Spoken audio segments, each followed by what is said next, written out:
Do you know why you should be extremely concerned about what is going on in France? And again, I did this video yesterday. Well, this is what Masoud Yosef, the Green Prince, the son of Hamas, posted. And I quote, "The French Revolution. It has been 17 years, or maybe you meant revolution. It has been 17 years since my last visit to Paris. I can barely recognize the place. 15% of French population today are Muslims. It would take them 5 generations to integrate. By then there won't be France. Extreme measures must be taken immediately. That includes mass deportation of illegal migrants, invaders, immediate deportation of the pro-Palestine.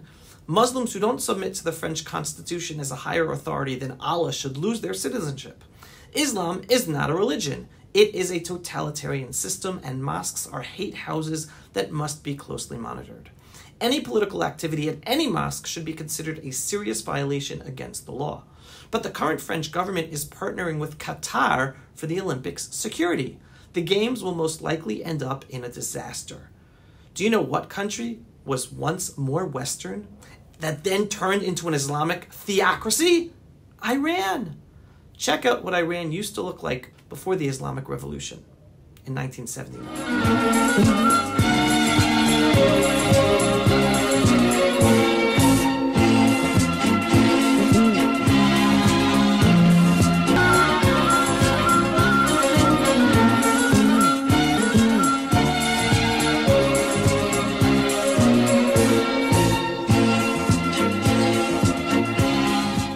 Now listen to this Iranian exilee talk about what his concerns about what he sees happening in the West today. Political refugee from Iran.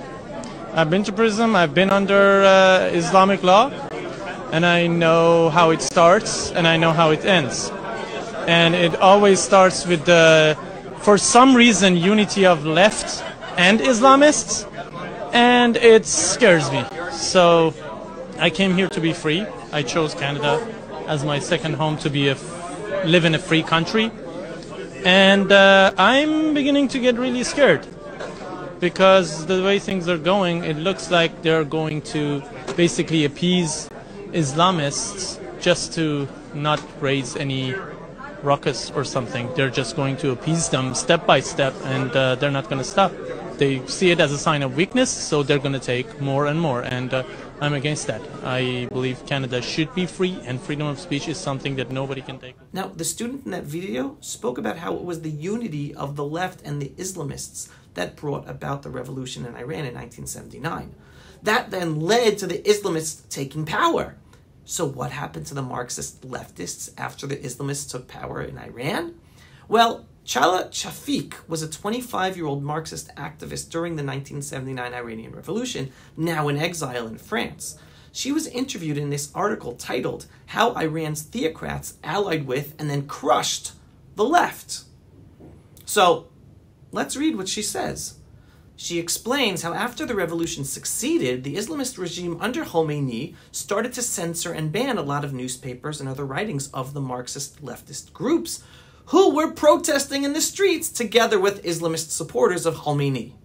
But when the Islamists took power in Iran, overthrowing the Western Shah, everyone who supported Khomeini considered all the leftist groups, the progressive left, as their number one enemy and wanted to get rid of them too. But the Marxist leftists were totally surprised because they still considered their number one enemy not to be Khomeini and the Islamists, but the West. And the left was totally crushed by the Islamist regime of Khomeini that they helped put into power. Sound familiar with what we see taking place today in France, Germany, Sweden, Britain, and other Western European countries, and potentially other freedom-loving countries? In the Iranian Revolution, the Marxist leftists, the progressives, were useful idiots of the Islamists. In their Marxist zeal to bring about the destruction of the Western influence on Iran, they ushered in an Islamic theocracy that then crushed the freedom and the Marxist progressive left in Iran, and whatever freedom they had. That is why freedom-loving people have to be very afraid of what we are witnessing today with the active partnership between the progressive left and the Islamists in America, France, Germany, Canada, and the whole freedom-loving world. In America, that is exactly what the Democratic Squad is. A useful idiot AOC and her fellow progressive leftists have partnered with Ilhan Omar, Rashida Tlaib, and other Islamists The crazy thing is that the second the Islamists succeed in having Muslims take over in American politics, we will see the intolerance of Iran crop up in those cities and states in America. Just look at what happened to the city of Hamtramck, Michigan. I most probably said that wrong.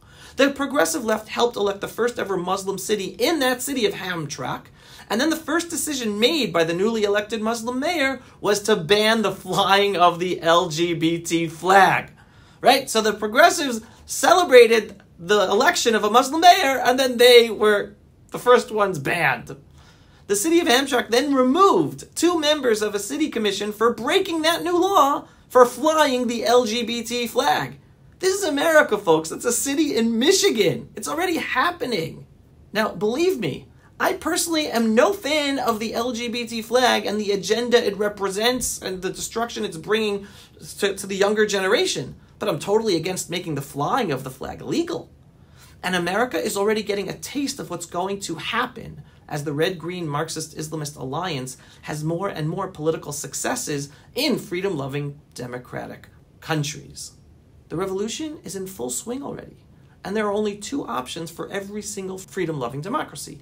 Either the political pushback to the Marxist-Islamist revolution, which will lead to violence and destruction in the streets, like we're witnessing in France today, or the leftists and Muslims win and turn cities, states, and countries into the Islamist theocracies like Iran, where the first ones they will crush will be the useful idiot progressive leftists.